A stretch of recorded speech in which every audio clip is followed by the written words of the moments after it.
بسم اللہ الرحمن الرحیم۔ اللہم صلی علی محمد وعلی آلہ وصحبہ وسلم۔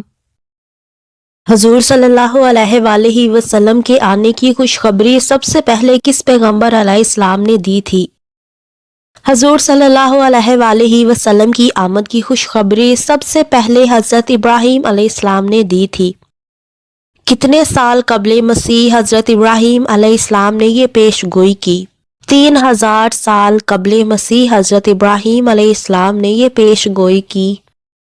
حضرت ابراہیم علیہ السلام نے کن الفاظ میں حضور صلی اللہ علیہ وآلہ وسلم کی نبوت کی پیش گوئی کی؟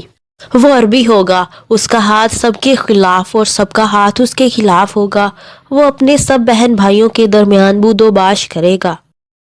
حضرت ابراہیم علیہ السلام کے بعد کن جلیل القدر نبی نے حضور صلی اللہ علیہ وآلہ وسلم کی آمد کی خبر دی؟ حضرت ابراہیم علیہ السلام کے بعد حضرت موسیٰ علیہ السلام نے حضور صلی اللہ علیہ وآلہ وسلم کی آمد کی خبر دی۔ حضرت موسیٰ علیہ السلام کے اس بارے میں الفاظ کیا تھے؟ خدا سینا سے نکلا، سیر سے چمکا اور فاران ہی کے پہاڑ سے جلوہ گر ہوگا 10,000 قدسیوں کے ساتھ۔ یہاں 10,000 قدسیوں سے کیا مراد ہے؟ حضور صلی اللہ علیہ وآلہ وسلم جب فاتح مکہ کے طور پر مکہ معظمہ میں داخل ہوئے، آپ صلی اللہ علیہ وآلہ وسلم کے ساتھ 10,000 صحابہ کرام رضی اللہ تعالی عنہ تھے، انہیں قدسی کہا جاتا ہے۔ اس غیر الہامی مذہب کا نام بتائیے جس کے بانی نے حضور صلی اللہ علیہ وآلہ وسلم کی نبوت کی پیش گوئی کی۔ اس غیر الہامی مذہب کا نام بدھ مت تھا۔ بدھ مت کے بانی گوتم بدھ کے اس بارے میں الفاظ کیا ہے؟ میں پہلا بدھ نہیں ہوں جو زمین پر آیا اور نہ آخری بدھ ہوں، اپنے وقت پر ایک اور بدھ آئے گا اور وہ میتریا کے نام سے موسوم ہوگا۔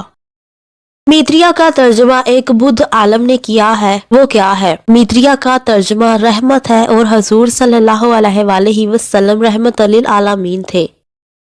گوتم بدھ نے یہ پیش گوئی اپنے ایک شاگرد سے کی تھی، اس کا نام کیا تھا؟ گوتم بدھ کے شاگرد کا نام نندا تھا۔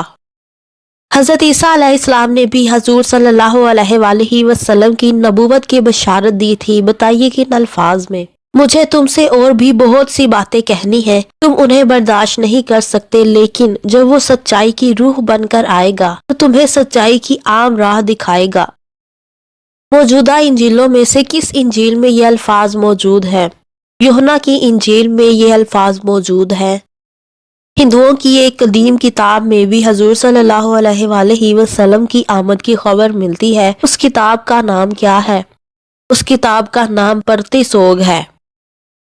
اس کتاب میں کن الفاظ میں حضور صلی اللہ علیہ وآلہ وسلم کی آمد کی خبر دی گئی ہے؟ ترجمہ: ایک غیر ملک کا رہنے والا اور غیر ملکی زبان بولنے والا روحانی استاد اپنے دوستوں یعنی صحابہ کرام کے ساتھ ظاہر ہوگا۔ اس کتاب میں حضور صلی اللہ علیہ وآلہ وسلم کا نام کیا بتایا گیا ہے؟ محمد یعنی محمد صلی اللہ علیہ وآلہ وسلم۔ حضور صلی اللہ علیہ وآلہ وسلم کس جلیل القدر نبی کی اولاد میں سے تھے؟ حضور صلی اللہ علیہ وآلہ وسلم حضرت ابراہیم علیہ السلام کی اولاد میں سے تھے۔ حضرت ابراہیم علیہ السلام کے 2 بیٹے تھے، آپ صلی اللہ علیہ وآلہ وسلم کا تعلق کس بیٹے کی اولاد سے ہے؟